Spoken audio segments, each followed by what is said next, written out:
நாம் தமிழர் கட்சி ஒருங்கிணைப்பாளர் அண்ணன் சீமான் அவர்கள் கூறியதை அப்படியே நீயா நானா என்ற ஒரு நிகழ்ச்சியில் கோபிநாத் கேட்டது மிகப்பெரிய ஒன்றாகவே பார்க்கப்பட்டு வருகிறது. குறிப்பாக நாம் தமிழர் கட்சி ஒருங்கிணைப்பாளர் அண்ணன் சீமான் அவர்கள் நீயா நானா நிகழ்ச்சியில் சென்ற பிறகு அதற்கான ரேட்டிங் என்பது அதிகமாகியுள்ளது என்றுதான் கூற வேண்டும். அதன் பிறகு நீயா நானா என்ற ஒரு நிகழ்ச்சியை பார்ப்பவர்களின் பார்வையாளர்களின் எண்ணிக்கையும் அதிகரித்துள்ளது. தற்பொழுது அண்ணன் சீமான் அவர்களிடம் கோபிநாத் எந்த மாதிரியான கேள்விகளை கேட்கலாம் என சீமானுடன் விவாதிக்கிறார்.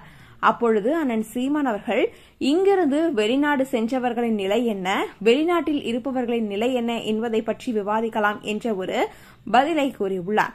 அப்பொழுது இந்த ஒரு விவாதத்தை முன்வைத்த பொழுது வெளிநாட்டு முதலாளிகளுக்கு இவர்கள் அடிமையாக இருக்கின்றனர் என்ற ஒரு பதில்தான் தற்பொழுது அதிகமாக வந்துள்ளது. இதற்கு அனைவரும் தற்பொழுது சரி என்ற கருத்தையே முன்வைக்கின்றனர். தற்பொழுது வளர்ந்து வரும் இந்த ஒரு சூழ்நிலையில் அண்ணன் சீமான் அவர்கள் சொல்வது அனைத்துமே சரியான ஒன்றாகத்தான் இருந்து வருகிறது. தமிழ்நாட்டில் இருந்து கொண்டு நாம் ஏன் அயல்நாட்டில் போய் பிழைக்க வேண்டும் என்பது மிகப்பெரிய கேள்வியாகவே அப்பொழுதிலிருந்தே வருகிறது. அதற்கு ஏற்றவாறு தற்பொழுது இந்த ஒரு கேள்வியும் அமைந்துள்ளது. வரக்கூடிய 2024 தேர்தலில் அண்ணன் சீமான் அவர்கள்தான் முதல்வர் என்பதில் எவ்வித மாற்று கருத்துமே கிடையாது என்று கூறி வரும் இந்த ஒரு நிலையில் அண்ணன் சீமான் அவர்களின் பேச்சுக்கள் அதிக இடங்களில் இடம்பெறுவது மிகப்பெரிய ஒன்றாகவே பார்க்கப்பட்டு வருகிறது.